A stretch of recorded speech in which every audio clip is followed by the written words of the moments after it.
Hey guys, welcome back to Sinjar Tech. Oppo Reno 3 और Oppo Reno 3 Pro आज launch हो चुके हैं चाइना में। जल्दी हमें इंडियन मार्केट में भी ये दोनों फ़ोन्स देखने मिलेंगे। अब ये दोनों फ़ोन की खासियत ये है कि एक मिड बजट स्मार्टफोन्स है जो काफ़ी कूल फीचर्स के साथ आ रहे हैं। और आज मैं ओप्पो Reno 3 Pro का कंपैरिजन करने वाला हूँ OnePlus 7T Pro से, जो एक फ्लैगशिप किलर स्मार्टफोन है। ओप्पो OnePlus जो खुद दावा करता है कि वो एक फ्लैगशिप किलर फ़ोन अच्छे प्राइस रेंज में लाते हैं, तो यहाँ पे ओप्पो ने काफ़ी कड़ी चुनौती दी है वन प्लस को। और साल का या कह सकते हैं ओप्पो ने अब तक के जितने स्मार्टफोन्स बनाए उनमें से one of the best phone होगा ये ओप्पो Reno 3 Pro। तो आज हम कंपैरिजन करेंगे इन दोनों फ़ोन्स का। दोनों एक लेजेंड फ़ोन्स है, तो आज देखेंगे कि दोनों में से बेहतर फ़ोन कौन सा है, बेटर प्राइस रेंज में कौन सा फ़ोन आता है और क्या कमाल दिखाया है ओप्पो ने अपने साल के आखिरी फ़ोन में। तो बिना किसी देरी के let's start the video.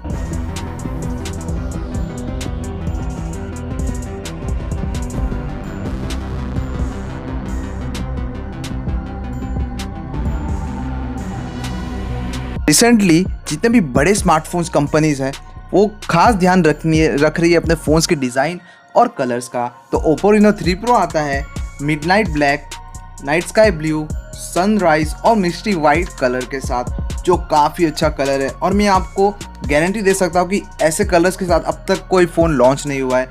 Oppo Reno 3 Pro का जो लुक है वो काफ़ी गज़ब है, काफ़ी अच्छा है। और ये फ़ोन देख के एक फ्लैगशिप फ़ोन्स की कमी हमें महसूस नहीं होगी इस प्राइस रेंज में।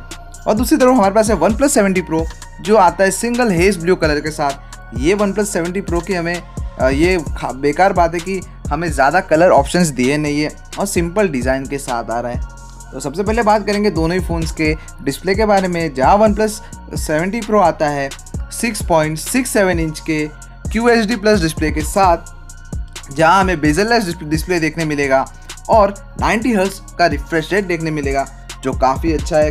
गुड डिस्प्ले, अगर OnePlus 7T Pro की बात करें डिस्प्ले सही है, 90 हर्ट्ज रिफ्रेश रेट भी दिया है, बेजल लेस भी है, तो अच्छे ओवरऑल अच्छे डिज़ाइन के साथ आ रहा है।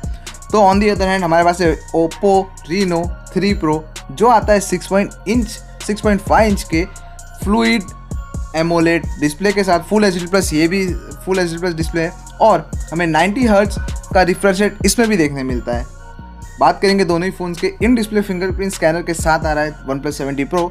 On the other hand Oppo Reno भी same in display fingerprint scanner के साथ आ रहा है। और बात करते हैं दोनों में से बेटर डिस्प्ले किस फ़ोन का है, तो यहाँ पे दोनों ही फ़ोन सेम डिस्प्ले के साथ आ रहा है। OnePlus आता है QHD प्लस डिस्प्ले के साथ, तो यहाँ पे ओप्पो आ रहा है full HD plus AMOLED display के साथ। तो दोनों ही काफ़ी गजब के डिस्प्ले के साथ आ रहे हैं। यहाँ पे मैं थोड़ा भी ज़्यादा पॉइंट किसे दे नहीं सकता कि दोनों काफ़ी बढ़िया डिस्प्ले के साथ आ रहा है, काफ़ी अच्छे प्राइस में। बस यहाँ पे अगर प्राइस की बात करूँ तो यहाँ पे ओप्पो Reno 3 Pro को थोड़ा ज़्यादा एडवांटेज है, वो मैं आपको लास्ट में बता दूंगा। नेक्स्ट बात कर लेते हैं दोनों ही फ़ोन्स के कैमरास की। तो ओप्पो Reno 3 Pro आता है क्वाड कैमरा सेटअप के साथ, जो होंगे 48+8+13+2 megapixels with ultra wide angle lens, जो नॉर्मली हर फोन्स में देखने मिलते हैं, विथ 5x हाइब्रिड जूम और सोनी IMX 586 सेंसर के सपोर्ट के साथ, जो एक फ्लैगशिप लेवल का सेंसर है और इस फ़ोन में ओप्पो ने यूज़ किया है। तो काफ़ी अच्छे कैमरा स्पेक्स के साथ आ रहा है ओप्पो Reno 3 Pro। तो on the other hand OnePlus 7T Pro आता है ट्रिपल कैमरा के साथ, जो होंगे 48+16+8 megapixel, supported by telephoto lens plus wide angle lens plus ultra wide angle lens. तो बात करेंगे सोनी IMX 586 सपोर्ट हमें OnePlus 7T Pro में भी देखने मिलेगा। अब बेटर कैमरा की बात करूँ तो मुझे ओप्पो Reno 3 Pro का जो कैमरा होगा वो बेटर लग रहा है, क्योंकि क्वाड कैमरा सेटअप के साथ आ रहा है। On the other hand OnePlus 7T Pro triple camera setup के साथ आ रहा है। अब यहाँ पे कैमरा सेटअप तो मायने नहीं रखता, बट सोनी IMX दोनों का सेंसर सेम है और यहाँ पे थोड़ा अच्छा प्रोसेसिंग होगा ओप्पो Reno 3 Pro में अगर कंपेयर करें OnePlus 7T Pro से। तो यहाँ पे थोड़ा हल्का अगर एज दिया जाए तो ओप्पो Reno 3 Pro का जो कैमरा है वो काफ़ी अच्छा होगा। तो नेक्स्ट बात कर लेते हैं हम दोनों ही फ़ोन के चिपसेट की। तो चिपसेट में थोड़ा डिफरेंस हमें देखने मिल सकता है, जहाँ आता है Oppo Reno 3 Pro Snapdragon 765G के साथ, जो रिसेंटली लॉन्च हुआ है क्वालकॉम की तरफ से, एक 5G इंटीग्रेटेड चिपसेट है। तो यहाँ पे एक अपर हैंड ओप्पो ने रखा है कि ये 5G चिपसेट होगा। On the other hand OnePlus 7T Pro लाया है स्नैपड्रैगन 855 प्लस का सपोर्ट, जो काफ़ी फास्ट चिपसेट है, और 4G होगा, 5G ये भी सपोर्ट करता है। तो OnePlus चिपसेट की बात करें, दोनों ही फ़ोन काफ़ी बढ़िया चिपसेट के साथ आ रहे हैं। OnePlus स्लाइटली बेटर चिपसेट के साथ आ रहा है जो है Snapdragon 855 plus, but Oppo Reno 3 Pro भी काफ़ी अच्छे चिपसेट के साथ आ रहा है, तो इसकी भी हम दाद देनी चाहिए। बट जो प्राइस है यहाँ पे Oppo Reno 3 Pro की बेटर है, वो मैं आपको आगे बता दूंगा, जैसे मैंने पहले भी कहा है। नेक्स्ट बात कर लेते हैं हम दोनों ही फ़ोन्स के रैम और स्टोरेज की।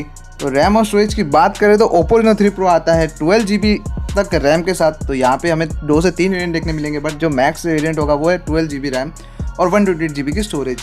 तो यहाँ पे OnePlus 70 Pro आता है मैक्स 12 GB रैम और 256 GB की मैक्स स्टोरेज। तो यहाँ पे और भी वेरिएंट्स देखने मिलेंगे, बट मैंने आपको मैक्स जो वेरिएंट है उसका जो स्पेक्स बताया है। तो लास्ट बात कर लेते हैं हम दोनों ही फ़ोन्स के बैटरीज की। तो यहाँ पे Oppo Reno 3 Pro आता है 4025 mAh की बैटरी के साथ with 30 watt charging. On the other hand यहाँ पे OnePlus आता है 4085 mAh की बैटरी के साथ विद 30 वाट चार्जिंग। तो यहाँ पे बैटरी में दोनों ही phones same fast charging support के साथ आ रहा है विद सेम वाट चार्जर। यहाँ पे बैटरी अगर बात करें बैटरी सेवर और बैटरी बैकअप की, तो यहाँ पे बैटरी की जो साइज़ है वो भी लगभग सेम है, स्लाइटली एकदम थोड़ा डिफरेंस है। OnePlus 70 Pro आ रहा है 4085 और Oppo Reno 3 Pro आ रहा है 4025, तो इससे हम ज़्यादा डिफरेंस मानेंगे नहीं। तो एट लास्ट बात कर लेते हैं, यहाँ पे Oppo Reno 3 Pro आ रहा है कलर OS 7 के सपोर्ट के साथ। तो OnePlus 70 Pro आता है Android 10 के सपोर्ट के साथ और हमें कलर OS का सपोर्ट भी देखने मिलेगा। अब तक हमने बात कर लिया दोनों ही फ़ोन्स के हर फीचर्स की। डिस्प्ले की बात करें तो दोनों फ़ोन लगभग सेम डिस्प्ले और सेम रिफ्रेश रेट के साथ आ रहे। चिपसेट में स्लाइटली बेटर OnePlus 70 Pro है। बात कर ले कैमरास की तो स्लाइटली बेटर Oppo के कैमरास हैं। बात कर ले सेंसर की तो दोनों फ़ोन सेम कैमरा सेंसर के साथ आ रहे। बैटरी में भी सेम, हाँ लगभग सारे फीचर्स सेम। अगर चिपसेट को छोड़ दे और प्राइसिंग की बात कर लेते हैं, जो सबसे मेन इंपॉर्टेंट टॉपिक है, तो प्राइसिंग की बात करें तो OnePlus 70 Pro आता है अराउंड 53 से 54,000 और यहाँ पे Oppo Reno 3 Pro आता है 14,000 के आसपास। अगर बात कर ले बेस वेरिएंट की तो वो और सस्ता होगा 37 या 36,000 के आसपास। तो यहाँ पे क्लियर थोड़ा अगर हम प्राइस की बात करें तो OnePlus 70 ज़्यादा चीप है। हमें अगर Oppo Reno 3 Pro लेंगे तो काफ़ी बढ़िया फ़ोन है, 15 से 16,000 आपकी सेविंग हो जाएगी और आपको एक बढ़िया बीस्ट स्मार्टफोन मिल जाएगा, क्योंकि दोनों ही फ़ोन्स आते हैं लिक्विड कूलिंग टेक्नोलॉजी के साथ, जो आपके गेमिंग एक्सपीरियंस और बेहतर कर देंगे। तो मेरा मानना यही है कि अगर आपके बजट अपने पैसे सेव करना चाहते हैं तो Oppo Reno 3 Pro best phone है। तो आज के वीडियो में बस इतना ही। मैं बनाता रहता हूँ वैसे टेक्नोलॉजी वीडियोस हर रोज़, तो आपको वैसे वीडियोस रोज़ देखने तो चैनल को सब्सक्राइब कर देना। वीडियो पसंद आए तो लाइक और शेयर कर देना। मैं मिलता हूँ नेक्स्ट वीडियो में। Till then bye bye.